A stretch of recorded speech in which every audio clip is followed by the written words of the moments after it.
Assalamualaikum warahmatullahi wabarakatuh.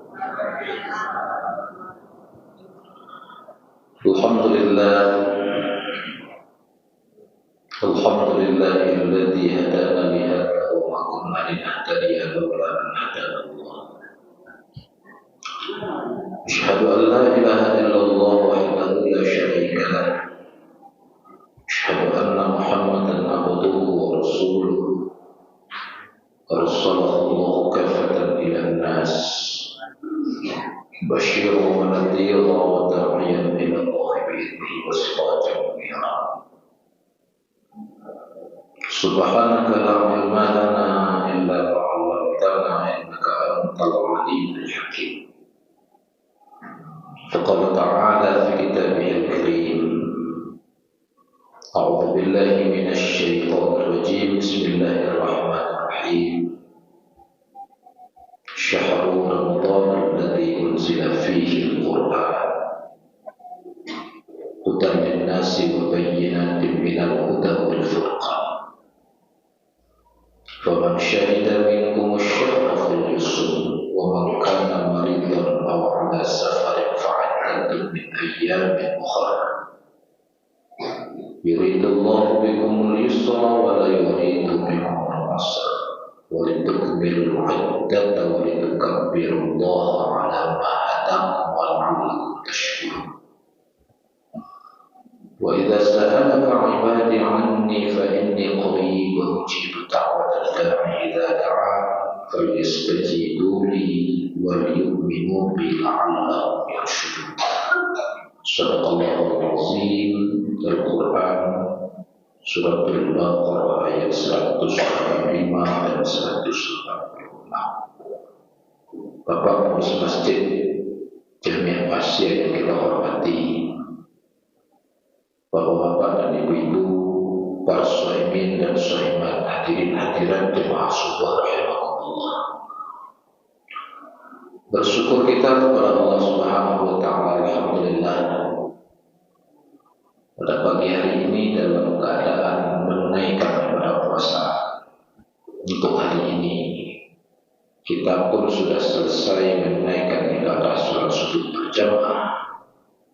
Mudah-mudahan puasa kita hari ini lebih baik dari hari-hari sebelumnya. Mudah-mudahan kita tetap diberi kekuatan lahir batin oleh Allah, diberi kesehatan, diberi kesempatan untuk betul-betul menyempurnakan amaliyah Ramadan kita, siyamnya atau qiyamnya, sampai nanti kepada malam dan hari yang terakhir. Amin ya rabbal alamin. Kemudian salawat dan salam dengan membaca Allahumma shalli ala sayyidina Muhammad wa ala ali sayyidina Muhammad.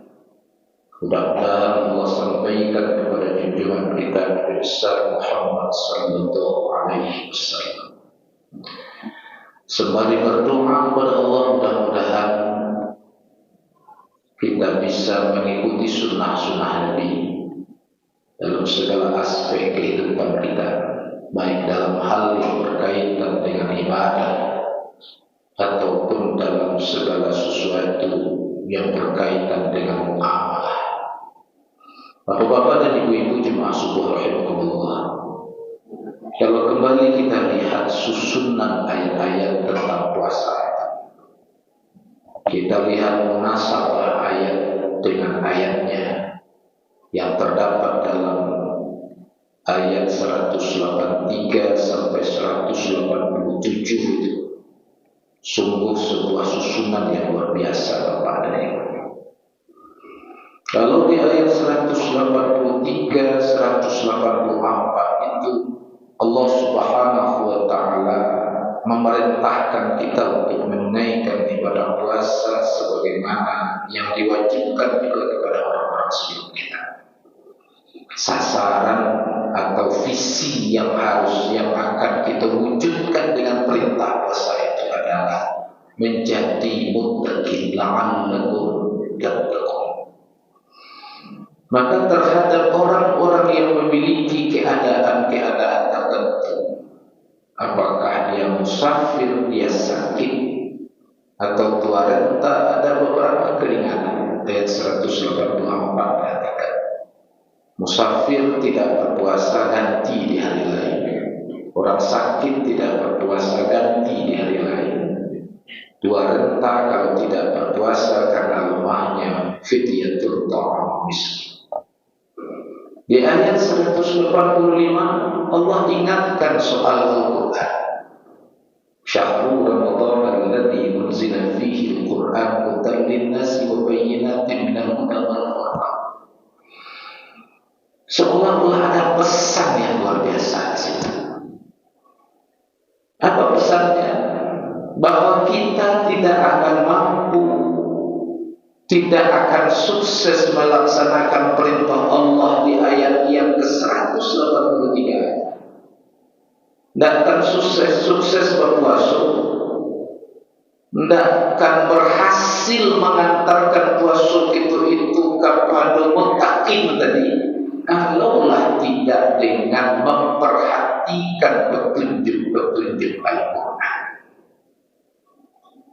Jadi keberhasilan puasa itu apa dan itu ketika kita jalani bersama Al-Quran. Kalau ayat Quran itu tentang Quran itu ada di ayat 185. Maka sampai di mana kita berpuasa dengan mengikuti petunjuk-petunjuk Quran itu? Oleh karena itulah maka salah satu di antara bentuk ibadah yang Nabi menyibukkan diri untuk menjaga dan memperhatikannya adalah interaksi beliau dengan Quran. Bahkan dalam hadis Bukhari kita baca, Nabi itu meningkat kebaikannya, kedermawanannya dalam bentuk kebaikan selama Ramadan ini, bahkan menjadi lebih meningkat lagi ketika setiap malam datang Jibril menemui beliau. Tiap malam Jibril menemui beliau. Mana? Di samping menyampaikan wahyu dari Allah Subhanahu wa Ta'ala, Nabi juga kalau bahasa wakilnya murajaah. Murajaah itu artinya ulang bagi ayat-ayat Quran yang sudah diturunkan kepada beliau di hadapan malaikat Jibril alaihissalatu wassalam. Jadi bersama Quran.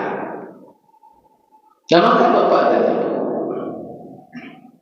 kesempatan bagi kita untuk meningkatkan interaksi itu dengan Quran dengan cara tentu baca qiraatul Quran. Qiraah itu adalah baca dengan memperhatikan aturan bacaan Quran. Dibaca dengan memenuhi kaidah-kaidah bacaan, karena Quran itu kan punya aturan baca, ya kan? Jadi membacanya ada kata diaulah saja, itu berdiaulah, lebih berdiaulah itu. Ini kan dulu betapa banyak orang yang baca Quran itu tegak diaulah, nah perhatikan panjang pendeknya umatnya, dan diperhatikan waqaf ibtida', dan diperhatikan idghamnya, dan diperhatikan iqlabnya, izharnya dan lain sebagainya, dan diperhatikan saktah, ada saktah dalam Al-Quran. Nah, maka dengan momentum Ramadan ini kesempatan habis tarawih, habis subuh ini Bapak Ibu berhalaqah, terutama yang tidak sibuk dengan berbagai urusan lain, berhalaqah, lalu kemudian baca Quran itu. Tapi dia tadarus bacanya, tadarus baca sama-sama. Kan ada Ustaz supaya tamat Al-Quran itu sehari 32 juz, awal ada 32 bulan Ustaz. Nah, masing-masing baca 1 juz surat. Ya kan? Ada sunnah lalu dua juz isnya baca juz 1, ada sini dan juz isnya baca juz 2. tek sunyi na disudusi ko baca juz itu apa menang dan ditolak sinan tu baca juz sampai 30 sekali baca sampai. Kalau begitu pola dipakai, apakah akhir surah Al-A'raf itu bisa diamalkan atau tidak? Tentu tidak bisa saling membetulkan. Kata Allah, wa idza quri'al Qur'an fastami'u lahu wa ansitu la'allakum turham. Apabila dibacakan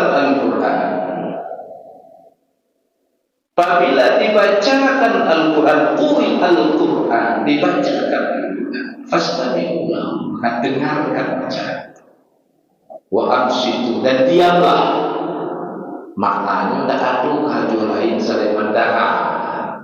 Itu nafas kami melawan situ. Tapi kalau bisa dia harus tak mana sekali. Kawan saya ngaji, kenapa bisa di sini? Itu nafas kami melawan situ. Didengar. Kalau didengar seperti itu, fadilah mendengar itu awak dapat nilai satu dalam baca.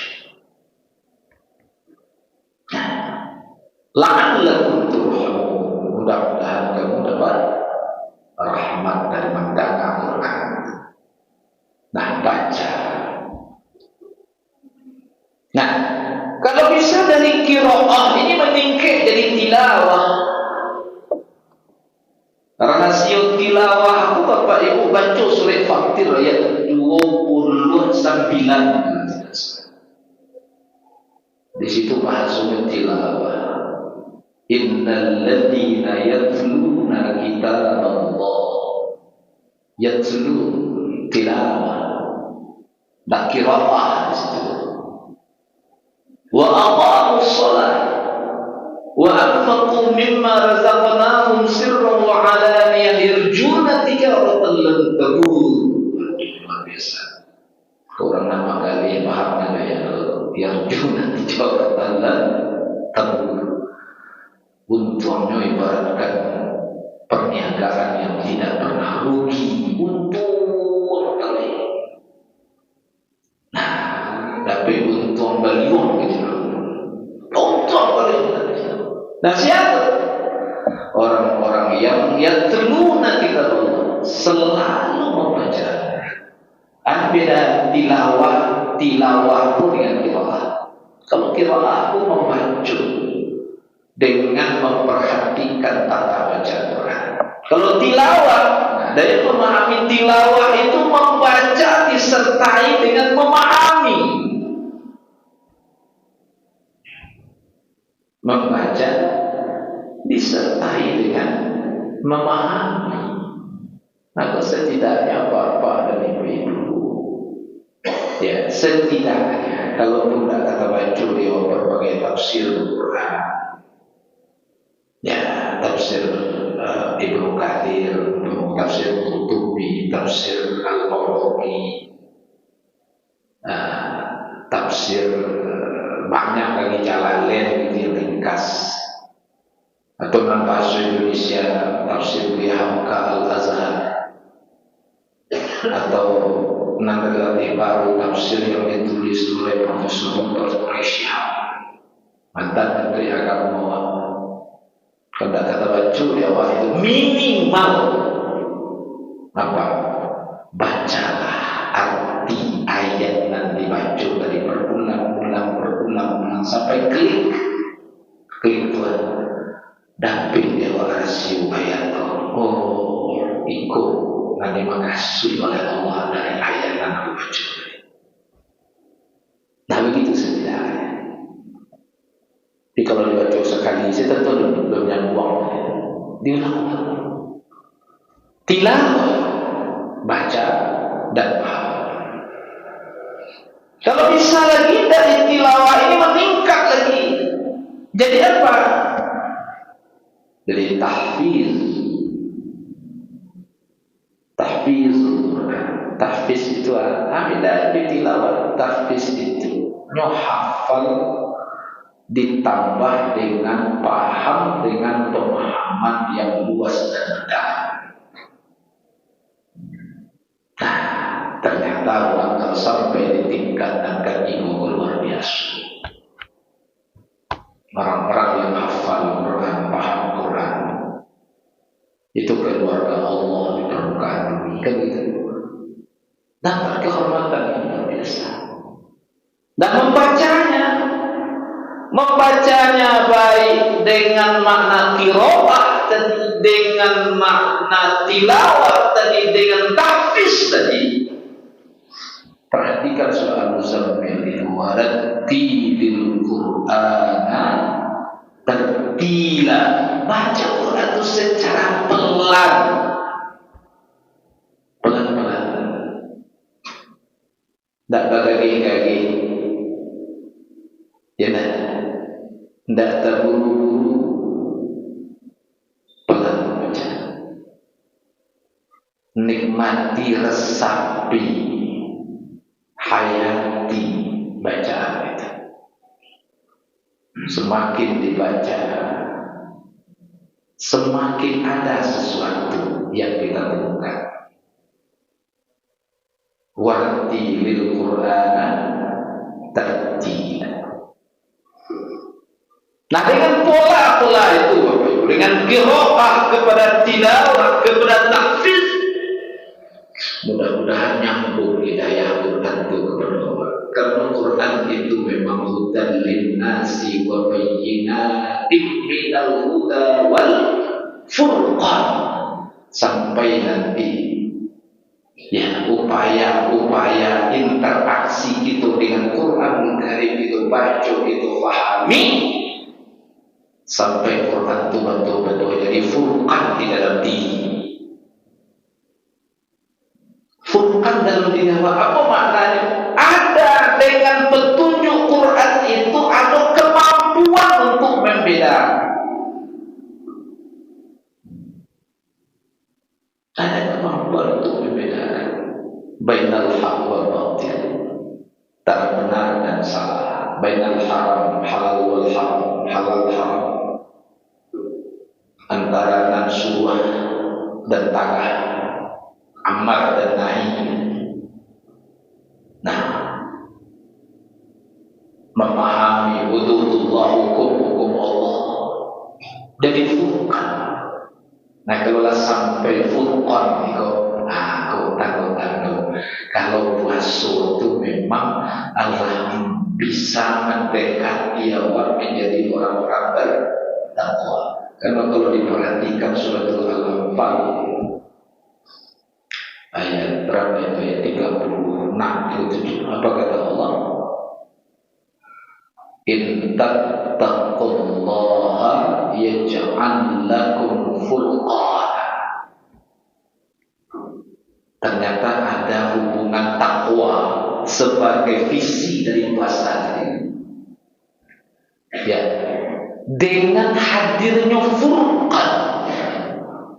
Quran itu furqan, hudan linnasi wa bayyinatin minal huda wal furqan. Ternyata dalam suratul Anfal itu ada hubungan antara takwa dengan furqan. Ketika betul-betul bertakwa, apa yang ada di dalam diri furqan itu. Furqan adalah pembeda, sesuatu yang memberikan kemampuan kepada orang untuk memfasal, membatas antara hak dan batil. Sehingga ada kekuatan memilih yang hak saja dan meninggalkan yang batil-batil. Kan ada orang yang baca Quran lagi juga, mengaji lagi juga, beribadah lagi juga, tapi tidak bisa membatas dirinya dari yang batil. Nah, tidak ada kekuatan memilih untuk mengambil yang hak saja, meninggalkan yang batil. Sehingga kecenderungan hidupnya talbis, mencampur adukan. Kalau kulilah apa bicara la talbisul haqqa bil batil wa taktumul haqqa wa antum ta'lamun. Jangan dicampur adukan dan benar dengan salah itu.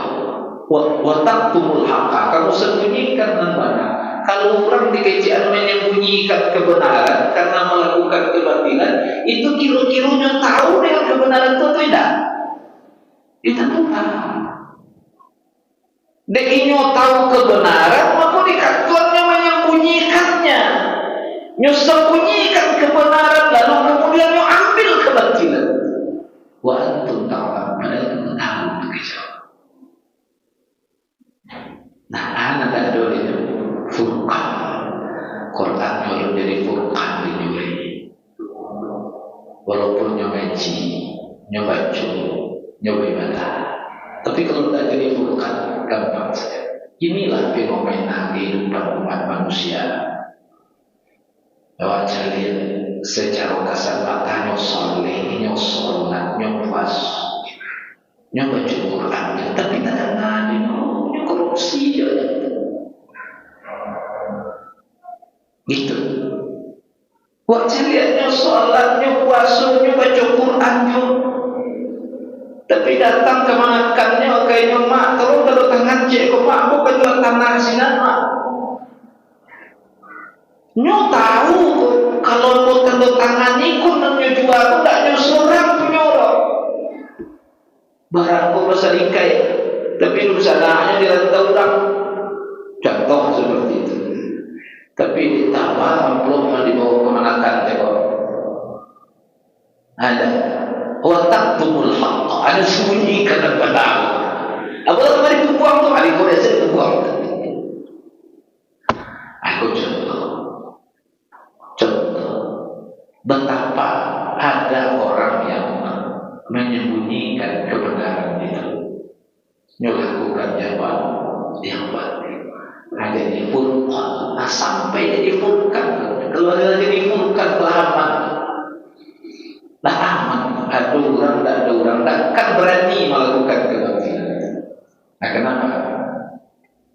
Karena sinyal hidayah Quran itu kuat. Apa kau bapak nanti?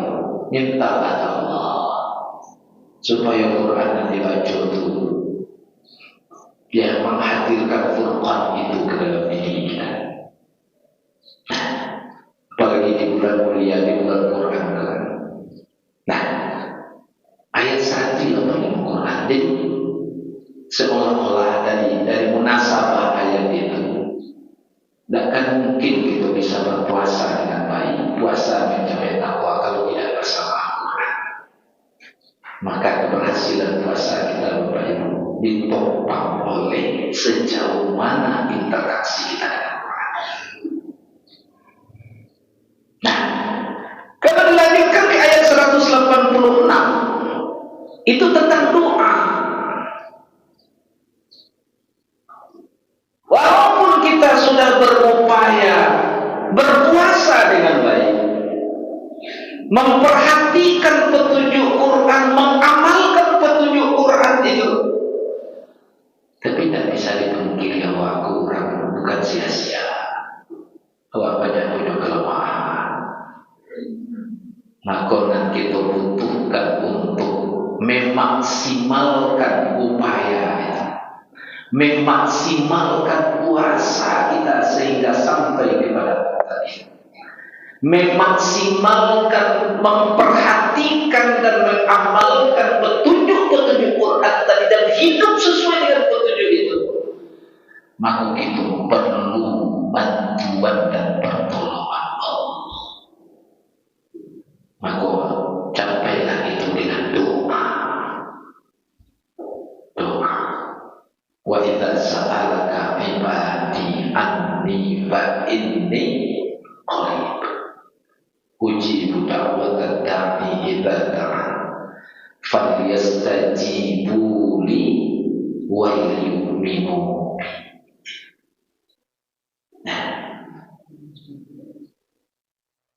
Apabila hambaku bertanya kepadamu tentang aku, kata Allah, Allah beritahu tentang rahasia dirinya, tentang keberadaannya. Kalau hambaku bertanya kepadamu, kata Allah, tentang aku, fa inni qarib, Sesungguhnya aku qarib, sangat dekat,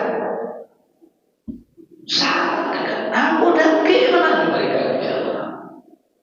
Uji dawat dari Ambo kabulkan apa doa orang-orang yang meminta. Nah, Ambo kabulkan doa orang-orang, permohonan orang-orang yang berdoa. Hidayah dikabulkan oleh Allah. Allah beritahu, aku kabulkan permohonan orang yang berdoa apabila dia berdoa kepada aku. Maka banyaklah angkat tangan berdoa kepada Allah. Banyak minta, banyak doa. Cukupkan dengan berdoa saja? Tidak. Supaya doa itu diijabah oleh Allah, penuhi syaratnya. Falyastajibu li wal yu'minu bi. Nadwo hujan sampai dah. Apa itu? Penuhi perintah Allah. Maka kata para ulama, mustajab itu